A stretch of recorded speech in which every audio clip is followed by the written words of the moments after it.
အချင်းစေတော့ခါဆိုတဲ့နှုတ်ကပတ်တော်အဖြစ်အနည်းငယ်ဝင်ငါချင်တာဖြစ်ပါတယ်ကာလအချင်းစေတော့ခါဆိုတဲ့ဝါဟာရစကလုံးတွေကိုကျမ်းစာထဲမှာမကြာခဏတွေ့ရတာဖြစ်ပါတယ်ဘုရားသခင်ဟာကျွန်တော်တို့ရဲ့ဆုတောင်းထားတဲ့ရည်ရွယ်ချက်ပန်းတိုင်များကိုအချင်းစေတော့ခါပြီးဆုံးစေမှာပဲဖြစ်ပါတယ်ဂလတိခန်းကြီးလေးခန်းကြီးလေးမှာကာလအချင်းစေတော့အခါငါတို့ဒီတာဤအခွင့်အရာကိုရမယ့်အကြောင်းဒါတော်ကိုဘုရားသခင်သည်ဆေလွတ်တော်မူ၏လို့ဖော်ပြထားပါတယ်အချင်းစေတော့အခါဘုရားသခင်ကပြင်ဆင်ပေးပြီးသားဖြစ်လို့ကျွန်တော်တို့ဟာနှုတ်ကပတ်တော်ကိုခံယူခြင်းဆုတောင်းခြင်းအပြင်ဘုရားသခင်ကိုစောင့်ဆိုင်ပြီးလှုပ်ဆောင်နိုင်ဖို့အရေးကြီးတာဖြစ်ပါတယ်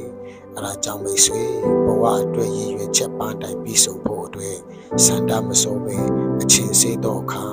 ဘုရားသခင်ဧကမုတ်ချပြည့်စုံစေမယ်ဆိုတဲ့နှုတ်ကပတ်တော်အဖြစ်